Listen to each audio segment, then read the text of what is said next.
जय श्री महाकाल. नमस्कार मंडळी. तर पुन्हा एकदा स्वागत आहे तुमचं माझ्या नवीन व्लॉगमध्ये. तर मंडळी, आज आहे अक्षय तृतीया. अक्षय तृतीयाच्या तुम्हाला सर्वांना मंगलमय शुभेच्छा माझ्याकडून. तर आज आहे आखाजी. तर आज वाडवडिलांचा मी घास टाकणार आहे, माझ्या सासऱ्याचा पण घास टाकणार आहे. तेच तुमच्यासोबत मी शेअर करणार आहे. तर सर्वात प्रथम मी अग्निदेवाला स्वास्तिक काढून मस्तपैकी त्याच्या पूजा करून घेतलेली आहे आणि नमस्कार केलेला आहे. आणि रात्री जी चण्याची डाळ मी भिजवून ठेवलेली होती त्याला मी आता कुकरमध्ये लावणार आहे. आणि त्याच्यामध्ये जे ते पाणी आहे चण्याच्या डाळीचं ते मी एक लोट्यामध्ये काढणार आहे. तर ते लोट्यामध्ये काढून घेतलेलं आहे ते पाणी मी आता हे गॅस लावून मी कुकर चढवणार आहे. त्यामध्ये हळद टाकणार आहे मी आणि हळद टाकून मस्त त्याला ढवळाढवळ करणार आहे, म्हणजेच मिक्स करणार आहे. तर तोपर्यंत आपली डाळ शिजेल आणि डाळीचं मी पुरण करणार आहे. आणि बाजूलाच मी कढई तापत ठेवलेली आहे. त्याच्यामध्ये मी तेल टाकून मुंगाचे भजे आणि उडदाचे भजे असं बनवणार आहे. हे जे आहे मुंगाच्या डाळीचं मिश्रण आहे. तर त्यामध्ये मी हे मसाला टाकणार आहे. अद्रक, लसूण, मिरची, कोथिंबीर आणि थोडं जिरं आणि थोडं मीठ असं हे मी ग्राइंड करून घेतलेलं आहे. तेच मसाला मी आता याच्यामध्ये मिक्स करणार आहे. तर याचे आपण छानपैकी भजे काढून घेऊया. आणि बाजूलाच आता उडदाच्या डाळीचं मिश्रण पण ठेवलेलं आहे, मी तुम्हाला दाखवते. हे बघा, उडदाच्या डाळीचं मिश्रण आहे. यामध्ये पण आपण तो मसाला होता तो घालून घेणार आहे, जेणेकरून टेस्ट थोडी जास्त वाढेल भज्यांचे. तर हे बघा, असं छानपैकी आता त्याला मी मिक्स करून घेणार आहे. तर चम्मचने माझ्याकडून होत नव्हतं मिक्स, कारण की ते जाड होतं ना, तर म्हणून ते आता हाताने मी आता मिक्स करणार आहे ते मिश्रण. हे बघा, बघू शकता तुम्ही. आणि छानपैकी असं मिक्स करून मी आता हे साईडला ठेवणार आहे. आणि छानपैकी भजे तळून घेणार आहे आपण. गरम तेल झालेलं आहे, तापलेलं आहे. तर एक एक करून त्यामध्ये आपण भजे सोडूया अशा पद्धतीने. तर मंडळी, इथे आपले मुंगाच्या डाळीचे भजे आणि उडदाच्या डाळीचे भजे हे रेडी झालेले आहे. आता मी पीठ मळलेलं आहे आणि पीठ मळून मस्तपैकी पुऱ्या पण काढून घेतलेल्या आहे त्याच तेलामध्ये, बघू शकता तुम्ही. आणि पापड पण तळलेले आहे. तेल गरम होतं म्हणून पापड वगैरे पण तळून घेतलेले आहे मी. गोल गोल पुऱ्या पण लाटून घेतलेल्या आहे. सो आता ह्यानंतर मला कढी करायची आहे. तर जे तेल होतं त्याच तेलामध्ये मी व्हेजिटेबल वगैरे होते ते मी मस्तपैकी तळून घेतलेले आहे. कढीला 5 भाज्या लागतात, म्हणून त्यामध्ये मी आता वांगे, भेंडी, बटाटे, फ्लावर आणि गवार अशा 5 भाज्या मी घेतलेल्या आहे. आणि ते तेलामध्ये मस्त फ्राय करून घेतलेले आहे, बघू शकता तुम्ही. सो मंडळी, इथे झालेलं आहे. आणि बाजूलाच मी डाळ पण ठेवलेली आहे.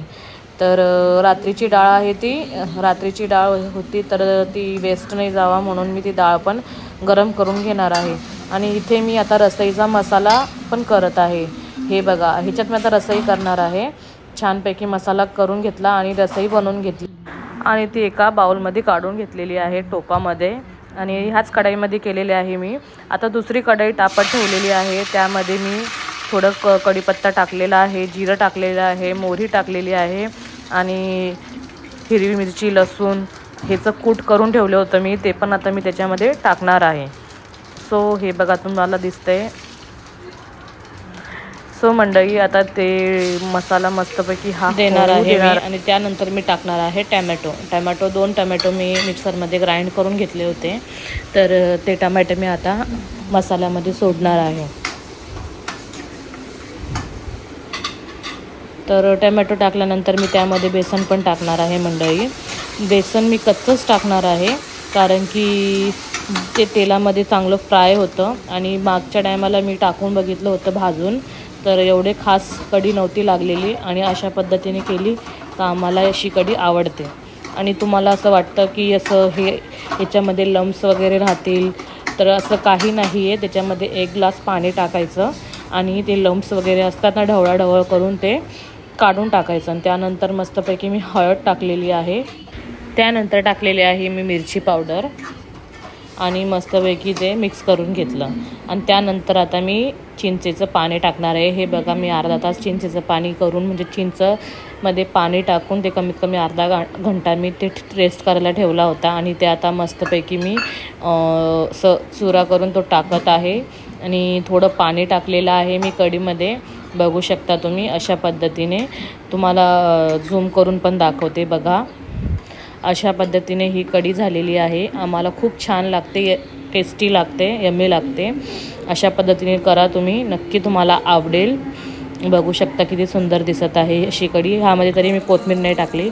त्यानंतर मी केलेले आहे पुरणपोळ्या, हे बघा, बघू शकता मंडळी। आणि त्याच्याच नंतर माझे दादा पण आले होते, सनी दादा, घास टाकण्यासाठी। तर हे बघा,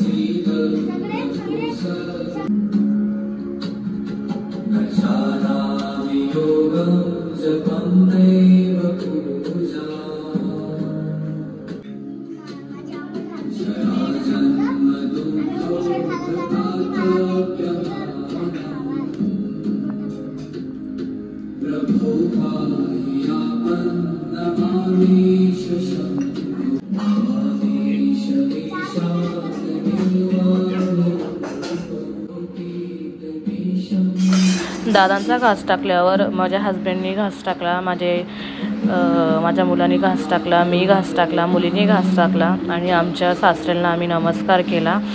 त्यानंतर आम्ही जेवलो वगैरे। तर त्याच्यानंतर माझे हस्बंड जे तो घास होता तो टेरेसवर घेऊन गेले कावळ्यांना देण्यासाठी, हे बघा।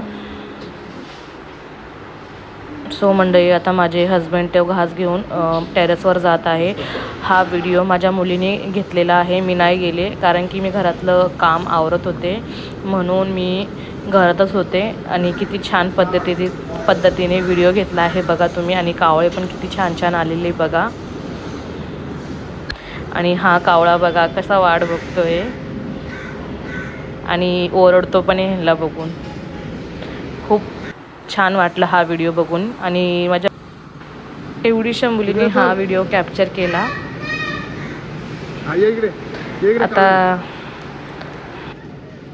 तिच्या वडिलांनी मोबाईल हातामध्ये घेऊन हा व्हिडिओ कॅप्चर केलेला आहे कावळा घास खाताना।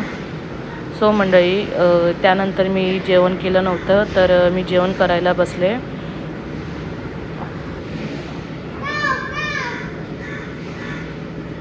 नमस्कार मंडळी, तर माझा स्वयंपाक वगैरे झालेला आहे, पूजा पण झालेली आहे आणि आता मी बसते जेवण करायला।